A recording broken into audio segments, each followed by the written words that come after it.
located on the trailer hitch of the vehicle, and the FBI is working to determine the subject's potential associations and affiliations with terrorist organizations. Weapons and potential improvised explosive devices, IEDs, were located in the subject's vehicle. Other potential IEDs were also located in the French Quarter. As of now, 2 IEDs have been found and rendered safe. The FBI's Collision Bomb Technology, as our local law enforcement partners, have been working to determine if any of these devices are viable, and they will work to render those devices safe. The FBI, we are working with our partners to investigate this as an act of terrorism.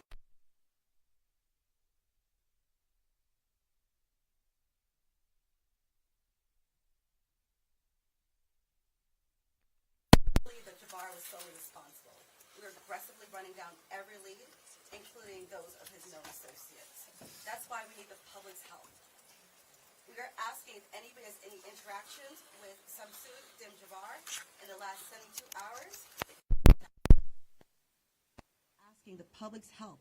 We're asking anyone who has information, video, or pictures to provide it to the FBI. We have set up a digital tip line as well as our 1-800 number, 1-800-CALL-FBI. Please provide us with any information that can assist us in this investigation. Once again, thank you for your patience and assistance.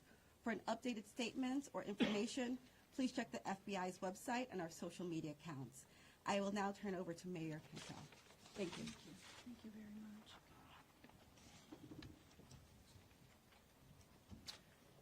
Thank you, Agent Duncan, for your leadership and the full support of the FBI. First and foremost, I want to express my deepest condolences to the families and loved ones that were impacted by this tragedy on Bourbon Street and in the heart of the city of New Orleans. And I know that the entire New Orleans City Council grieves along right with me, no doubt about that, and our people and our families. My priority will continue to be to ensure that victims that remain on Bourbon Street now will be serviced and removed as soon as possible. But as stated, the FBI is in charge of this investigation and are doing everything necessary to make this happen. I also want to acknowledge hearing from President Biden, all of our federal partners, but most importantly, calling Governor Landry this morning, responded with haste, and we do say thank you. And of course, a demonstration of a unified support is right here in this room. Collectively responded to this tragedy in the city of New Orleans. The mission now is to facilitate, support, and coordinate safety procedures to keep our residents and our visitors safe. I've gone to the hospital along with Chief Kirkpatrick to visit our police officers, and considering their injuries, they're doing well. As I mentioned, this investigation is ongoing, and the FBI remains the lead in the investigation. It is an active crime scene as well. We are committed, no doubt, to uncovering all details surrounding this tragedy. And we're taking every necessary step to put even more safety procedures in place, especially given the nature of the investigation. I'm going to ask people to do not go around our secured area if there is no essential need to do so. It matters, and again, it is an active crime scene. I also want you all to know that the Greater New Orleans Foundation has set up a fund to assist victims, and that information will be provided to you. Thank you, Ganoff. Again, I want to thank this unified team. We're leaning in. We will be relentless, and we will do everything that it takes to render real justice. This team will. I want to also just thank our citizens for your heartfelt prayers. New Orleans is a world-class city, and I can say that I've heard from world leaders all this morning and up until now, in addition to my brother and sister mayors across this country. They're calling, they're responding, and they're standing with the city of New Orleans. And what they always say and want me to reiterate, they understand the resilience of this community. And we're strong in that regard, and I will say second to none. So with that, I'm going to turn it over to our governor, and as I mentioned, who has not wavered any in leaning in, providing the necessary support, and standing right here with me. And I say thank you, Governor. And I know the First Lady is standing with us as well. Thank you, Madam Mayor. Thank you. Again, I want to thank the Mayor. Since about 3:45 this morning, when she called me, we have all been working just around the clock to both secure the city and to solve this act. You know, again, I want to reiterate that our prayers go out with all of those who have been affected by this tragedy. I want to thank our law enforcement officers. I want to thank our medical personnel. I want to thank our first responders. And most importantly, I want to thank the two New Orleans police officers who not only laid their life on the line, but were able to eliminate the threat this morning. Let me say, we have made public safety a state priority from day one. And I think that if you look around me today, right now, and you look at the people who are standing around, that is their commitment as well. We intend to be transparent in assessing any defects that may have existed in the system so that we can address them. It's the only way to ensure that any mistakes that were made are corrected. Specifically, we have been trying and working very diligently to address security concerns in preparation for the Super Bowl since October. And it's interesting because, ironically, in preparation for the Super Bowl, I had intended to issue an emergency declaration tomorrow so that we could bring all of our federal, state, and local agencies to bear in preparation for the Super Bowl and Mardi Gras. But because of the events today, I have amended that emergency declaration and issued it today. So again, that declaration will allow our federal, state, and local partners to bring all of the resources necessary to get this city safe. In light of that executive order, I have also ordered the mobilization of a military police company. I've asked General Freelou to mobilize a military police company to assist both New Orleans Police and LSP and the FBI. It is important for our citizens and guests of this state to know that we are doing everything we can to secure their safety in this city. We want to make it clear the Superdome and the surrounding area is safe. But I've always said that the safety of this entire city is something that is always paramount to me. With that, I would like to turn it over to Jeff with the Super Bowl. Jeff Dunley. Thank you very much.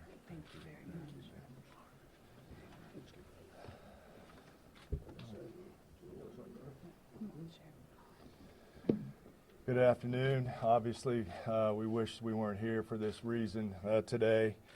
The Sugar Bowl Committee has a 90-year history of being a good corporate citizen for the city of New Orleans, and that's why this tragedy hurts us as much as anybody right now. So our condolences, thoughts, and prayers go out to the victims and their families as we all work through this. Of course, anytime we have a major event in the city of New Orleans, public safety is paramount, and we have full faith and confidence in the governor and the mayor and all the assets, the federal, state, and local resources that they've applied to this event so that we can ultimately bring those responsible to justice and carry on with the major events that we have in front of us. Speaking of which, we were scheduled this evening to have a CFP quarterfinal played in the Superdome at 7:45. We have been in consultation with ESPN, with the College Football Playoff, with the Southeastern Conference, with the University of Georgia, with Notre Dame, all parties, and all agree that it's in the best interest of everybody and public safety that we postpone the game for 24 hours. Work is fast about to set up a safe and efficient and fun environment for tomorrow night. There'll be more details on that in the coming hours, but for now, that's the plan. We're going to move forward and play the game. And again, we reiterate our thanks to everyone up here for the important work they're doing. We live in the fun and games world with what we do, but we certainly recognize the importance of this, and we're going to support it 100%. So thank you. Thank you. I'd like to bring up Senator Kennedy.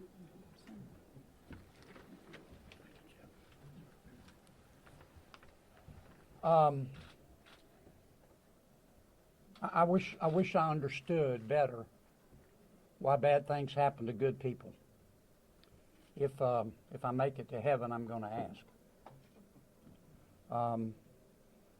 For those people who don't believe in objective evil, all you have to do is look at what happened in our city early this morning. I am,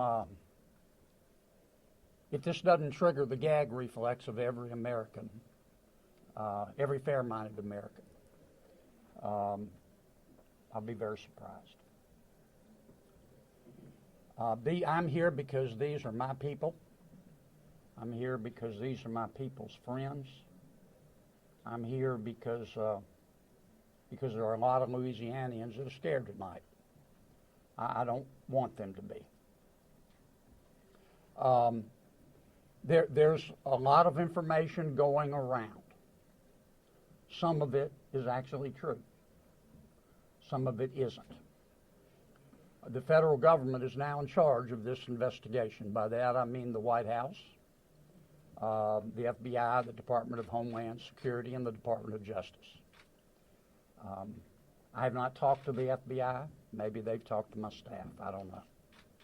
I did talk to the Secretary of Homeland Security a little while ago. And I told him that with all the respect I could muster, that we expect to put the full force and resources of the federal government behind this investigation. Our state troopers, our local police departments, our sheriffs, we've got many sheriffs here today, have been terrific so far. The federal government is cooperating with them. I hope that will continue. Here's what I want to ask from the federal government. Catch these people. Catch these people. And then tell the American people the truth. Now, I don't want you to tell us yet anything that's going to interfere with your investigation. And there are things that I've been told that I think are true that I'm not sharing with you today because it could interfere with their investigation.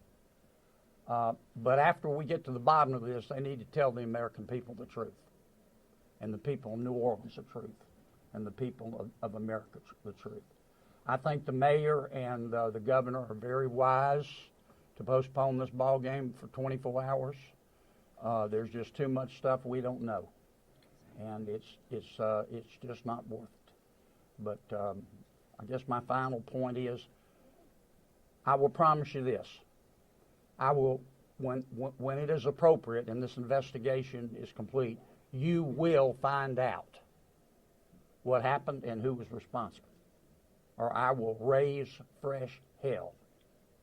And I will chase those in the federal government who are responsible for telling us what happened, like they stole Christmas. Thank you, Senator. Thank you, Senator Kennedy. Congressman Carter, I think 12.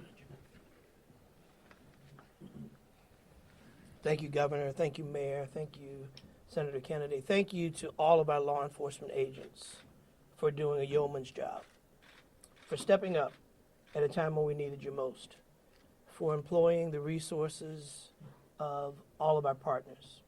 This is all hands on deck.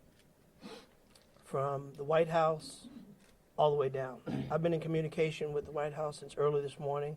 Secretary Mayorkas, leaders in all of our federal, local, and state agencies. The President has made it very clear that he intends to bring every resource to bear to not only tell the truth, but to provide the resources to bring these cowards to justice. I want to personally thank the men and women in uniform who put their lives on the line to protect our citizens and our visitors. To our mayor and our governor for acting expeditiously and bringing us all together. To our sheriffs from the surrounding areas who have been Johnny on the spot, recognizing that if it happens in New Orleans, it can happen anywhere. We don't have the luxury of being myopic. In this community, we work together. We don't point fingers. We don't blame. We go after the bad guys. Let it be clear that the full faith and credit of the United States and every agency therein is on the ground, working. And for those who may have played a role in this horrific act of cowardice, we will find you. We will bring you to justice. New Orleans is a place that heralds its ability to protect its citizens, that heralds its ability to manage major events. Super Bowls, Sugar Bowls, Mardi Gras, Jazz Fest, Essence Festival.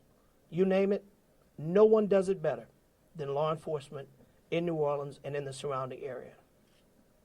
Kudos to those 2 officers who've been wounded. Our hearts go out to those who lost loved ones. Our hearts go out to those who are wounded and on the mend in the hospital. Citizens, now is the time to stay calm, to be vigilant. This is not a time to come out to sightsee. Listen to your federal, local, state officials. Be vigilant. If you saw something, say something. If you know something, tell someone. There are tip lines, there's information available. Please, all hands on deck. Rest assured that the decision that was made to postpone the game was not done lightly. It was done with one single thing in mind: public safety. Making sure that the citizens and visitors of this great city, not only for this event, but for every event you come to in Louisiana, that you will be safe. And we will use every resource possible, as the governor has said, as the mayor has said, and every law enforcement agent here has said. Our energy, our commitment will be to make sure that you are safe now and for every event in the future. God bless you, and let's stay strong. Thank you, Congressman. Attorney General.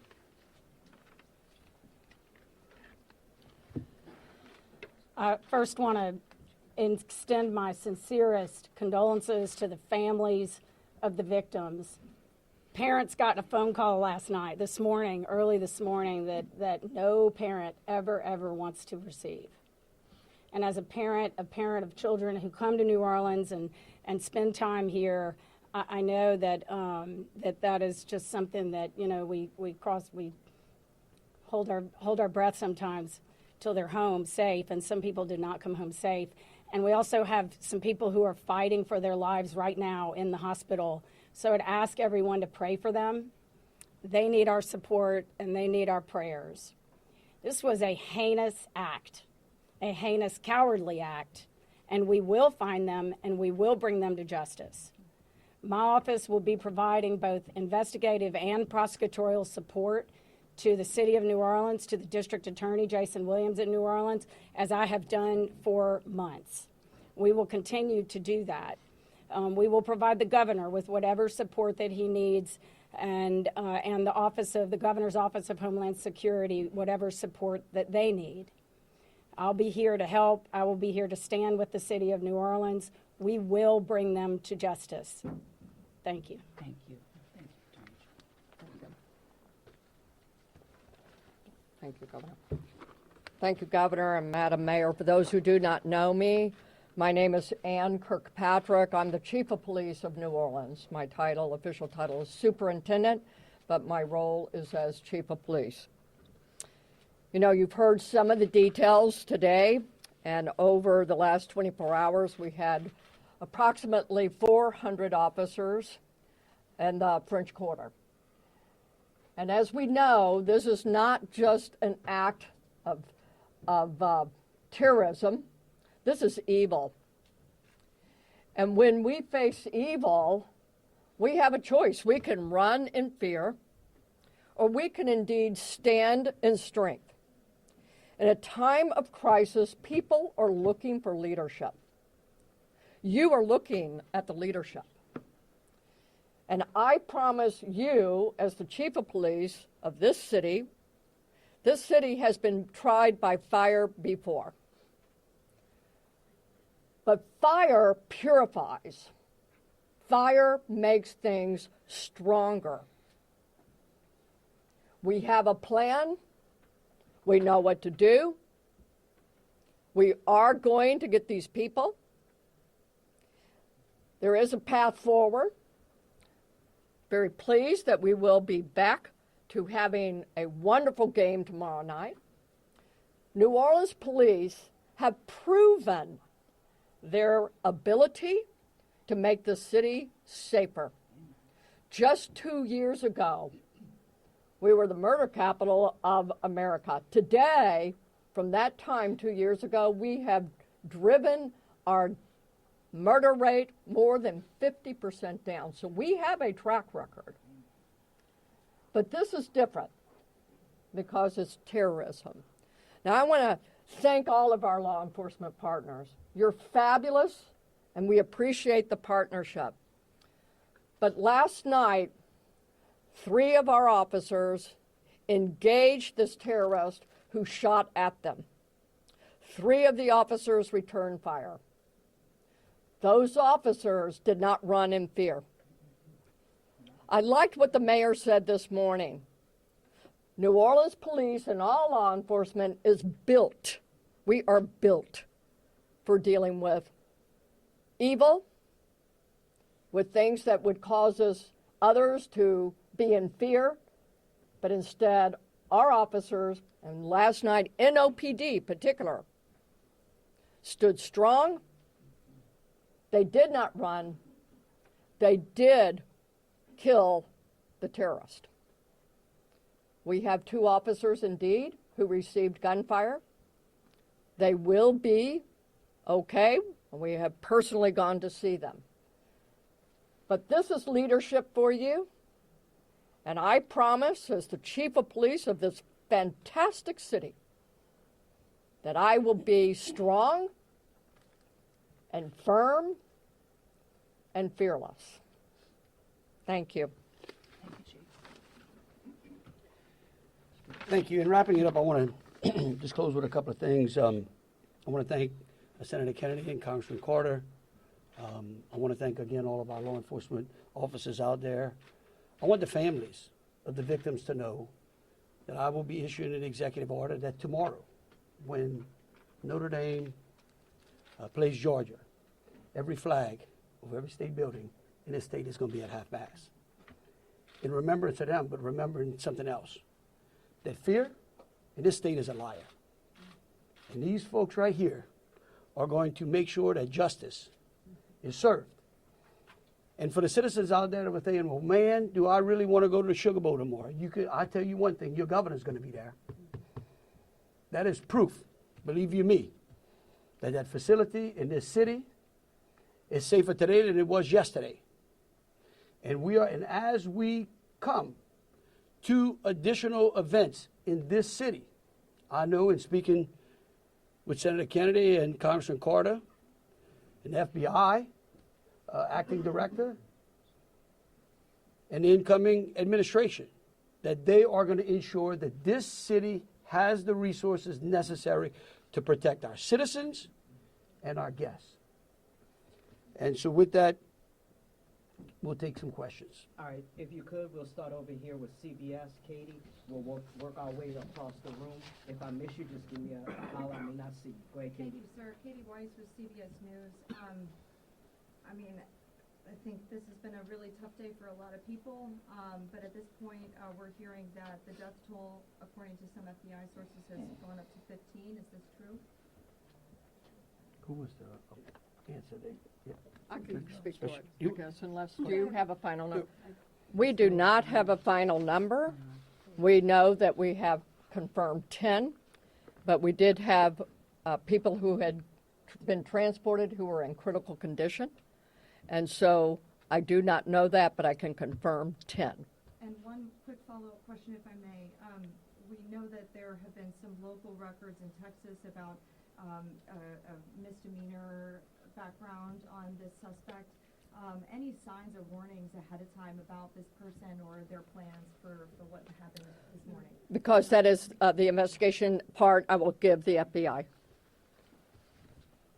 At this time, we cannot go into details about the subject's history. What I can tell you, the person was an Army veteran. We believe he was honorary discharge, but we're working through this process, figuring out all this information.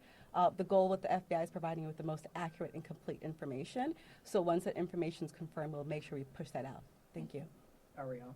At this time, do you know exactly, as far as the victims, how many are from here in Louisiana versus out of state, and their ages maybe? At this time, I can't go into details about all the victims. We want to make sure that the family is notified appropriately before we put any information out there. So once the families are all notified, then we'll go ahead and release a statement to everyone. And I would ask the press, in relation to the victims and those that are in hospital, if we could just refrain from worrying about them so their loved ones can take care of them, and the medical personnel that are trying to get them out of the hospital can do so. And as information becomes available, but we want to respect the privacy of those who are still either fighting for their lives or being cared for. Thank you. A follow-up, if I may. Go ahead. You guys mentioned accomplices. You don't think that the suspect acted alone. About how many more suspects are you guys looking into at this point?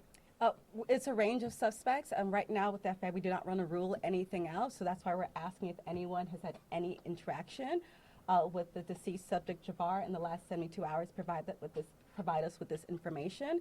You can provide us that information through 1-800-CALL-FBI or our digital tips line, which is available on our social media website, as well as the big FBI website. Can I say something, Rick? Tell me who you're with. WDSU. WDSU. Okay, and CBS. NBC's over here on the right. Oh, that's an unusual position. I don't get it. You wouldn't. Look, the FBI is not going to be able to answer those questions, okay?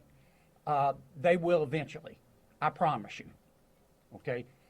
Once the FBI has a chance to investigate all this, along working with state police, working with Homeland Security, working with the city of New Orleans, they're going to tell you what happened.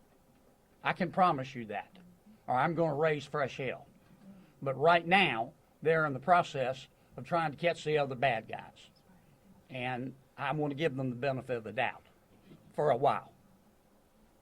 26. Yeah, I had a question about the victims.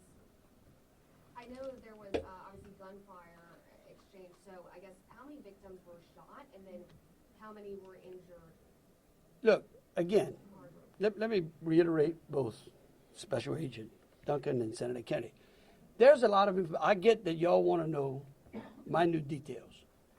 What we don't want to do is impede this investigation or spend any time talking about things that don't get us closer to hunting these folks down and securing the city. And so at a particular point in time, we will release as much information as we can.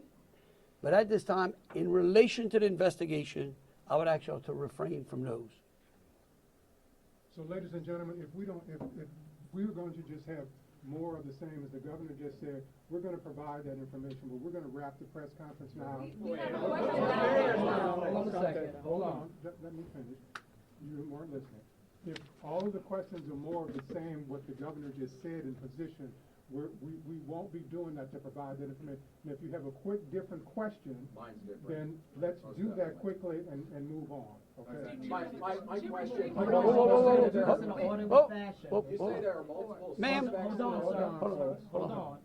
Then who was next? We had over here. Hi, Rachel Wolf from the Wall Street Journal. You said you were confident there are multiple suspects involved. What makes you confident in that? Well, like, why would we tell you that? Again, again, we want to answer pertinent questions. But anything that would lead to impeding or endangering this investigation is not going to be said, okay? And we will, as information unfolds, this is a very fluid process. And remember something too. We're doing two things. We're hunting some bad people down, and we're securing the city too. We're getting ready for a Sugar Bowl tomorrow. So if y'all would, again, if you have questions regarding Sugar Bowl, the safety of the city, or something to that effect, we're happy to answer. Over here. Okay, go ahead. Go ahead, Alyssa. Usually in parts of the French Quarter, specifically in parts of Bourbon Street, there are bollards. We're hearing that some of those may have been down because of repairs. Can you speak to that? And maybe was there any backup option of putting a truck there or an NOPD car there? Well, let me tell you, yeah, one, I'm going to let the mayor answer. I want you to know that's one of the first things I thought of this morning when the mayor called me, okay? And I will tell you that whatever the problem was is going to be solved. Thank you, Governor. Thank you, Governor, and thank you for the question. I do understand that it's been on your radar since this morning. As it relates to the bollards on Bourbon Street, over 10 years ago, over 10 years ago, the city of New Orleans implemented an infrastructure project placing bollards on Bourbon Street. Shortly thereafter, the malfunctions of those bollards ensued from Mardi Gras beads on down. But the New Orleans Police Department, of course, deemed them inefficient because they did not operate the way that they were intended to do. Because the city of New Orleans is hosting Super Bowl this year, it gave the city of New Orleans an opportunity to go further and deeper with infrastructure improvements, as we've been talking about. So as a result of that, we were able to build in bollard replacement into our Super Bowl infrastructure package. And because of that, the city of New Orleans has moved forward with that infrastructure that is nearing completion. Bollards were not up because they are near completion, with the expectation of being completed, of course, by Super Bowl, way before Super Bowl. But that is the reason. Now, the New Orleans Police Department, and Chief, you can speak to the deployment to respond to our needs and existing conditions. All right, so we have been aware of the bollard situation for a long time, and we did indeed harden those target areas where the bollards are. We had patrol cars out there as a hard target, as well as with barriers. Now, I want to share with y'all, if you did not know, that this particular terrorist drove around onto the sidewalk and got around the hard target, where he did have a car there, we had barriers there, we had officers there, and they still got around. Now, the wedges that you see out there as well, we knew that that had malfunction problems. And I want you to understand, let's say we put the wedge up and it got stuck. There is no way that ambulance could get in or out, people couldn't get in and out, so we knew that these were malfunction. So we did indeed have a plan, but the terrorist defeated it. Let me just say this. We recognize we got a problem right here, right? We're going to fix it. It is going to be a top priority as we go into the Super Bowl in Mardi Gras. And the solution that we're going to come up with is going to be a permanent one. It's going to be placed into the standard operating procedure of having major events and securing that quarter.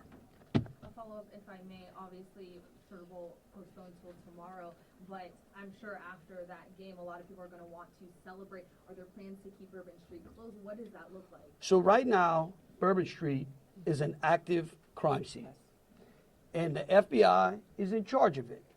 When they clear it, and it does not become an active crime scene anymore, we're going to open it up. Potentially.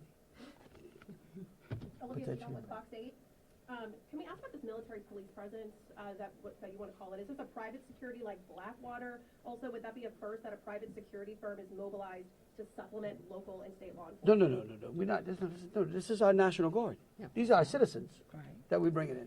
It's a military police company that we recognize we need some more resources. We need some more boots on the ground because, again, what we're doing now is twofold. We've got an active investigation and we've got to enhance security. Before this event, we were just enhancing and working on security. So we brought some additional resources. Jesse Kirsch with NBC News. Thank you for holding this press briefing. I just want to clarify something first. You were just talking about bollards that are being repaired, talking about a lift gate that are replaced and then a lift gate that's not been working. Was there a vehicle in place of that lift gate last night? Were there things in place of those bollards which are being repaired? Sure, the chief spoke to the plan in place, and that is yes. That was indeed. So anything that is currently in the midst of being repaired had a backup replacement? It had vehicles and officers were there where all of those ballasts have been.